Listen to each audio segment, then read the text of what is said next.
The observation deck of the Celestial Harmony hummed with the soft purr of alien machinery, a sound that had become as familiar to Mira as her own heartbeat. 3 months aboard the Karvathi research vessel had taught her many things, that the universe was far stranger than Earth scientists had ever imagined, that first contact protocols were woefully inadequate, and that her alien colleagues, despite their advanced technology, were absolutely, unequivocally terrified of human biology. Mira stood before the holographic display, stylus in hand, sketching out molecular structures that hung in midair like glowing constellations. Around her, 5 Karvathi cubs watched with wide, luminous eyes. They were the children of the ship's crew, barely tall enough to reach her waist, covered in downy fur that shifted from silver to gold depending on their mood. Their primary caretaker had asked if Mira wouldn't mind teaching them basic chemistry, a request she'd accepted with enthusiasm. So you see, Mira explained, manipulating the hologram to show a water molecule, hydrogen bonds are what give water its unique properties. 2 hydrogen atoms, 1 oxygen, arranged like... The tickle started at the back of her nose. No, Mira thought desperately. Not now. She'd been fighting off a cold for 2 days, stubbornly insisting she was fine whenever the ship's medical officer, an elderly Karvathi named Thessera, inquired about her health. Humans got colds. It was normal. Nothing to worry about.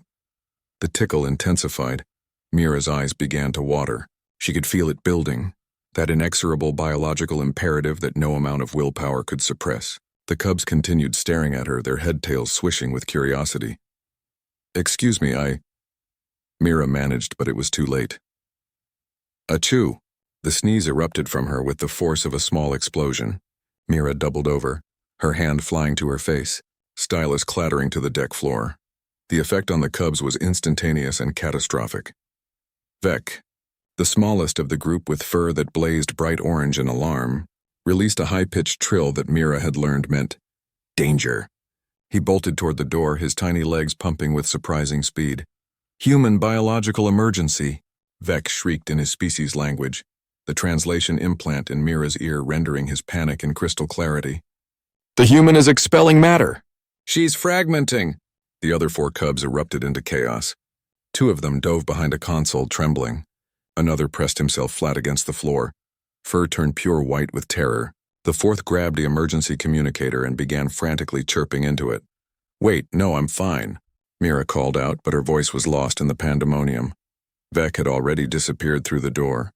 Somewhere in the distance, Mira could hear him howling, "Medical emergency! Human experiencing catastrophic biological failure. Level 5 crisis." Oh no, Mira thought. She'd barely straightened up when Vec came barreling back through the door, dragging a medical kit that was nearly as large as he was. The kit's anti-gravity field sparked erratically as it bounced off the doorframe. Behind him, 3 more cubs, not from her class, came racing down the corridor, each carrying their own emergency supplies. "Hold on, human Mira," Vec shouted, his voice cracking with emotion. "We won't let you disintegrate." "I'm not," Mira started, but Vec had already torn open the medical kit with his tiny claws. What happened next would later be described in Mira's journal as the most aggressively helpful near-death experience I've never actually been having. Vec pulled out a Karvathi decontamination wand, a device meant to neutralize biological hazards, and pointed it at Mira like a weapon. A fine mist of sterilizing spray enveloped her, making her cough and sputter. The other cubs swarmed around her legs, wrapping her in emergency thermal blankets meant for Karvathi physiology. She immediately began to overheat. "Really, I'm okay," Mira protested, trying to extract herself from the growing cocoon of silvery material. "She's going into shock," one of the cubs wailed. "Her skin is changing color. Look how red she is." "That's because I'm overheating in these blankets," Mira thought desperately. More Karvathi were arriving now. Thessera burst through the door, her medical scanner already whirring, followed by Captain Zekthar, whose crest was fully extended in alarm, a sign of extreme distress among his species. "Report." The captain barked. "The human expelled matter from her facial orifices at high velocity," Vec reported, standing at attention despite his trembling limbs. "Possible critical system failure. I retrieved the medical kit as per emergency protocol 773. Thessera's scanner swept over Mira, its readings appearing on a holographic display.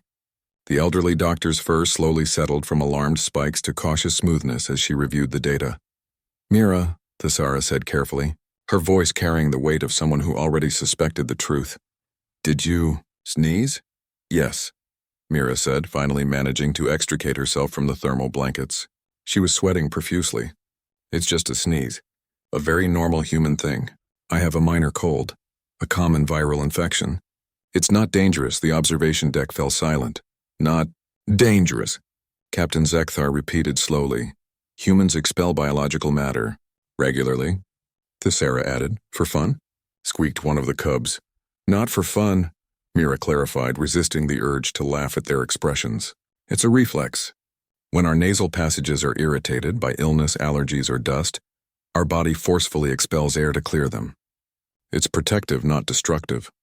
Vec looked up at her, his enormous eyes shimmering with unshed tears. But you sounded like you were dying. Mira's heart melted. She knelt down, bringing herself to eye level with the small cub. I promise I'm not dying, Vec. You did exactly the right thing, though.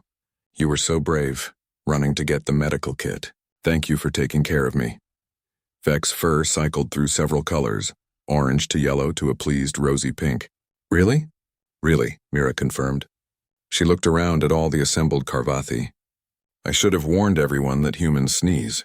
It's completely normal and happens multiple times a day for some people. I apologize for frightening you all. Captain Zekthar's crest slowly lowered to its normal position. Perhaps, he said with as much dignity as he could muster, we should schedule a comprehensive presentation on normal human biological functions to avoid future incidents. Agreed, Thesara said dryly.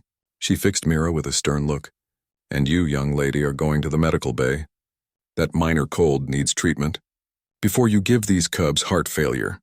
As Mira was led away, surrounded by a protective escort of concerned cubs who insisted on carrying her water bottle and scanning her every 30 seconds, she couldn't help but smile.